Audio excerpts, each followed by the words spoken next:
Hello students, welcome in Mars Math classes, class 9, chapter 10, quadrilaterals from R.S. Agarwal. और हम करेंगे multiple choice questions जो कि अब 2024 से MCQs ज़्यादा ही आने वाले हैं बोर्ड एग्ज़ाम में। ठीक है, तो आप अभी से ही MCQs करना सीख जाइए। और ऐसा नहीं है कि very simple MCQs will be come, MCQs आएंगे लेकिन आपको उसको सॉल्व करना भी पड़ेगा, तो इसलिए MCQs पर बहुत ज़्यादा ध्यान देना ज़रूरी है। तो यहाँ पर अब मैं लिख देती हूँ मल्टीपल चॉइस क्वेश्चंस MCQs। ठीक है, तो हम ये चैप्टर 10 के करेंगे, बाकी एक्सरसाइज हम अपने पहले वीडियोज़ में कर चुके हैं। और आपसे रिक्वेस्ट है कि आप मेरा चैनल को सब्सक्राइब करना नहीं भूलें, लाइक करिए, शेयर करिए। तो इसी उम्मीद से कि आप ऐसा करेंगे, अब मैं स्टार्ट करती हूँ MCQs of chapter 10। Let's start. चलिए पढ़ते हैं। और मैं आपको ये भी बता दूँ, 1st to 8th हमने इससे पहले वाले वीडियो में सॉल्व कर लिए हैं, तो अब इस वीडियोस में हम 9 से स्टार्ट करेंगे। A diagonal of a rectangle is inclined to one side of the rectangle at 35 degrees. The acute angle between the diagonal is। तो क्वेश्चन का मीनिंग है कि एक जो डायगनल है रेक्टेंगल का वो इंक्लाइंड है, मतलब झुका हुआ है किससे, टू वन साइड। जो रेक्टेंगल की वन साइड से वो डायगनल का जो झुकाव है वो हमारा बन रहा है of the rectangle at 35 degree पर। तो अब यहाँ पर ये पूछ रहे हैं the acute angle between the diagonals. अब रेक्टेंगल में दो डायगनल होंगे तो उसमें एक्यूट एंगल भी बनेगा उन डायगनल्स के बीच में। तो आपको ये बताना है कि वो एंगल कितने डिग्री का होगा। तो पहले फिगर ड्रॉ करेंगे, तब उसके बाद सॉल्व करेंगे। देखिए ये फिगर है और ये इसका डायगनल, एक डायगनल ये इससे 35 डिग्री पर, रेक्टेंगल की साइड से 35 डिग्री पर इंक्लाइंड है। ठीक है, अब इन्होंने पूछा है कि डायगनल्स के बीच में जो एंगल फॉर्म होते हैं, यहाँ पर ये देख रहे हैं ये दो डायगनल हो गए। अब ये तो एक्यूट एंगल हो गए, ये ऑब्ट्यूज एंगल हो गए।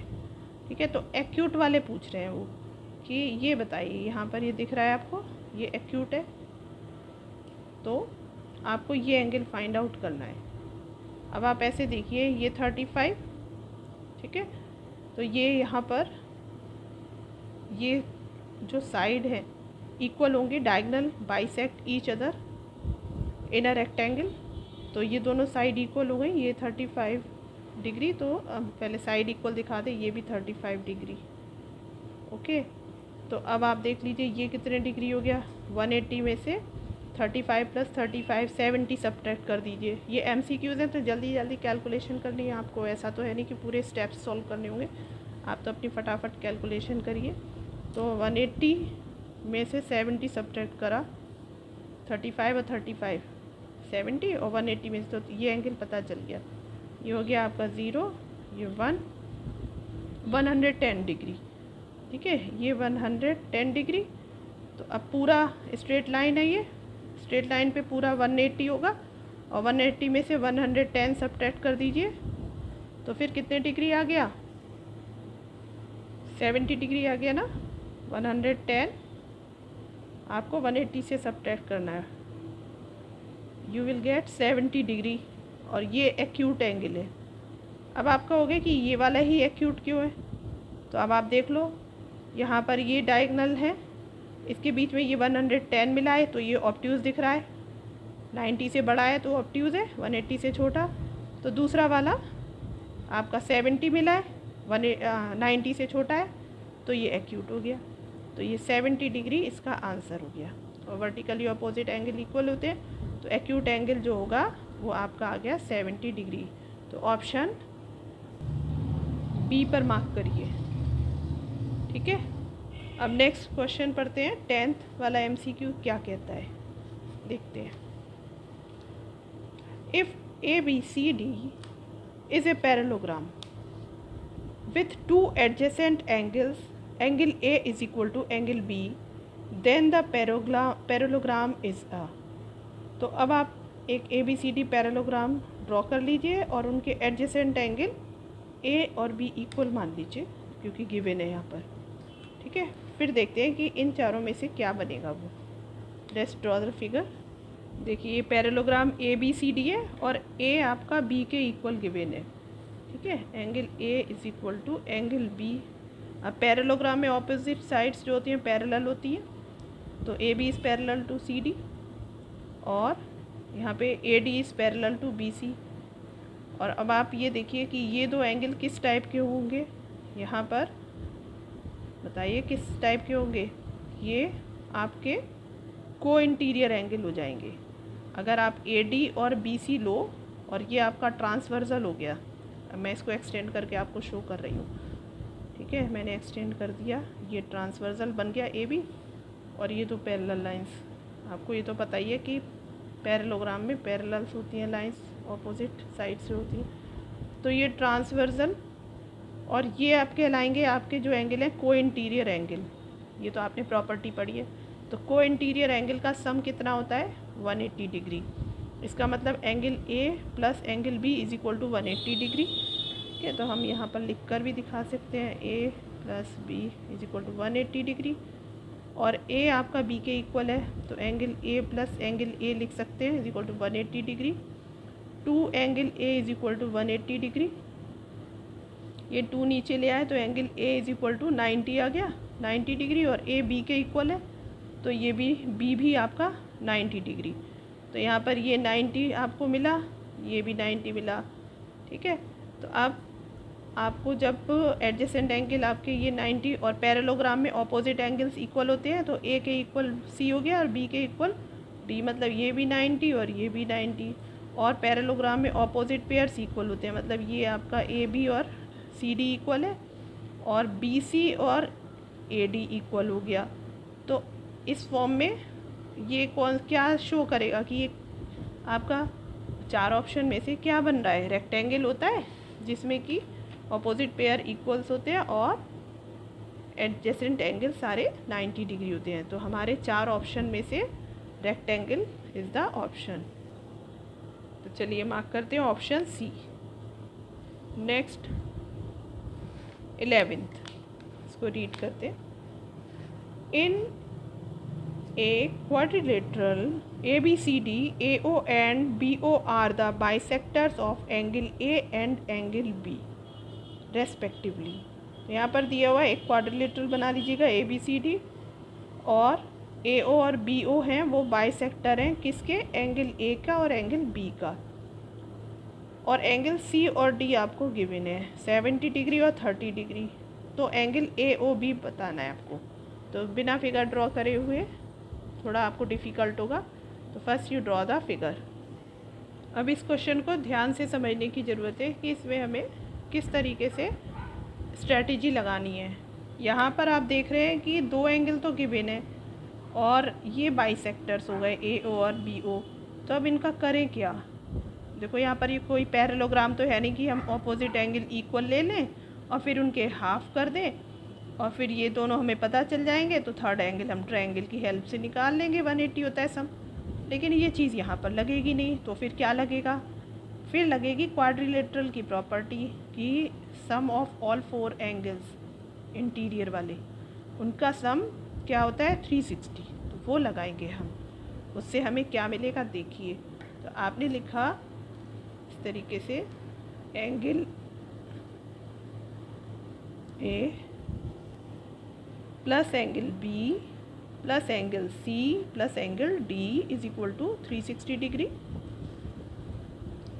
और हमें C और D तो पता है, तो substitute the value of angle C and D।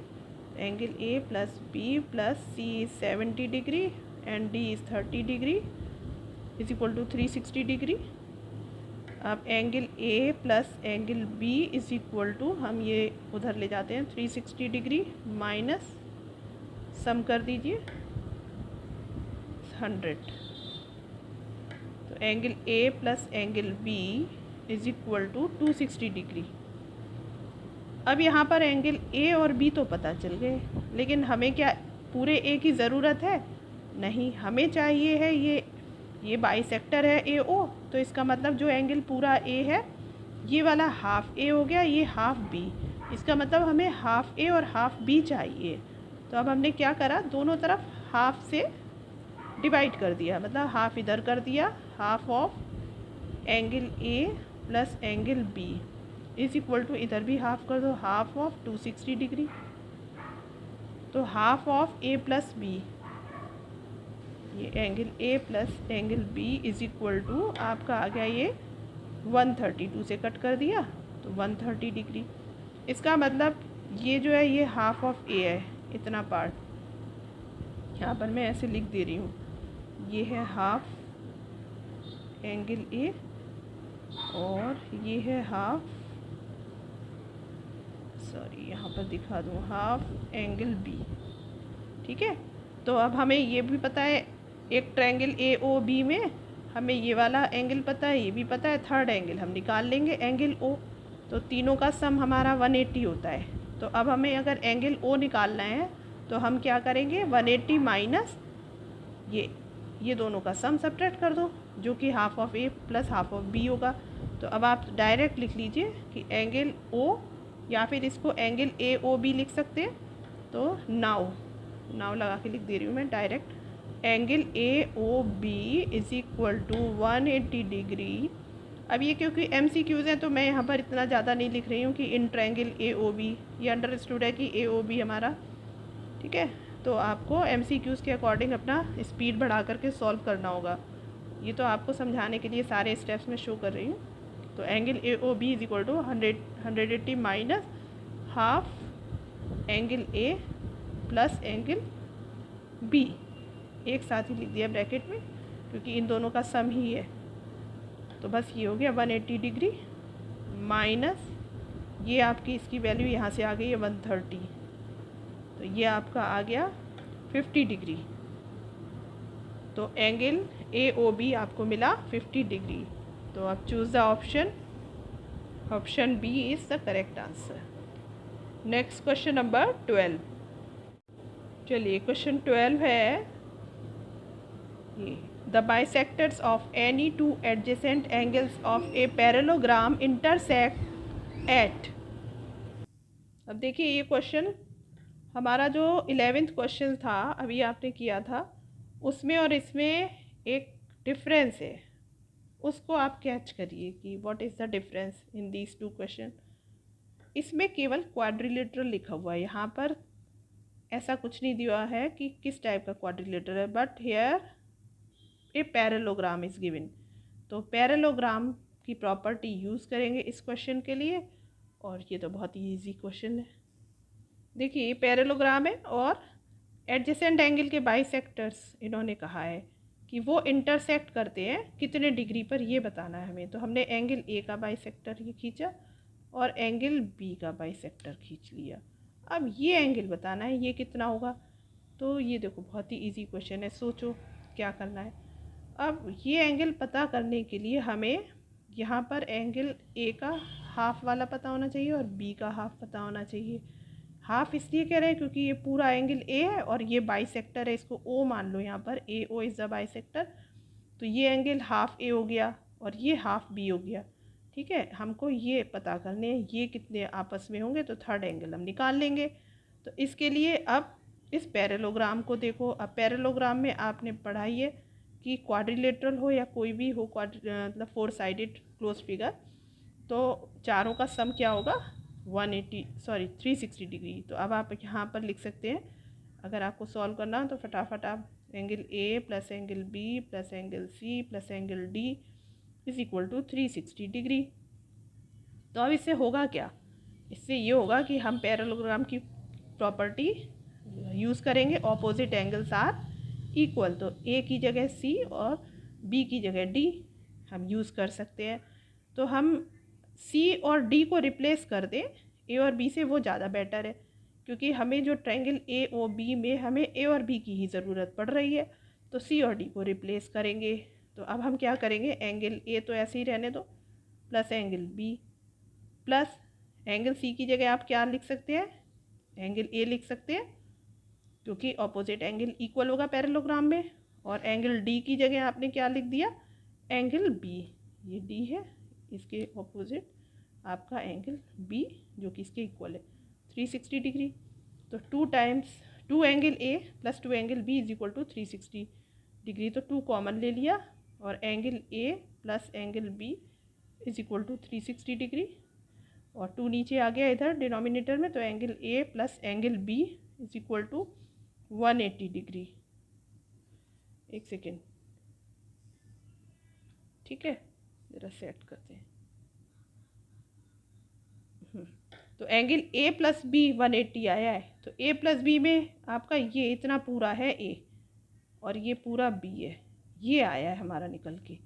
तो लेकिन हमें हाफ ए और हाफ बी चाहिए, तो अब हम फिर वही करते हैं कि हाफ कर दें दोनों साइड, तो हाफ लगा दिया और angle A plus angle B is equal to half इधर करा 180 का हाफ, चलो लिख ही देते हैं हाफ ऑफ 180 डिग्री। तो ये आपका आ गया half angle A plus angle B is equal to 90 degree. ठीक है, ये देखिए, तो यहाँ पर ये दोनों का सम तो आ गया 90 डिग्री। तो तीसरा आपको पता है एक ट्रायंगल ए ओ बी है, उसमें 2 एंगल का सम 90 है और तीनों मिला के 180 होगा, तो ये एंगल ओ भी 90 होगा। तो अब आप इसको इस तरीके से लिख सकते हैं कि angle O is equal to 180 minus half of angle A plus B. तो ये हो गया 180 डिग्री माइनस इसकी वैल्यू आपने यहाँ से सब्सटीट्यूट कर दी 90 डिग्री, तो ये 90 आ गया। ए ओ बी आपका मतलब बाइसेक्टर्स हैं जो पैरेललोग्राम के एडजेसेंट एंगल के, वो 90 डिग्री पर इंटरसेक्ट करते हैं। तो ऑप्शन अब आप चूज़ करिए, option D is the right answer. तो इस वीडियो में अभी इतना ही करते हैं, नहीं तो वीडियो लेंथी हो जाता है। तो आगे के MCQs अगले वीडियो में करेंगे। तो students, don't forget to like, share and subscribe my channel.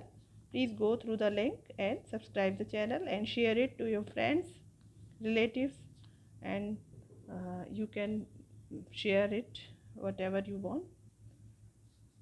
And please give the comment also. I am very thankful to you. Okay, bye.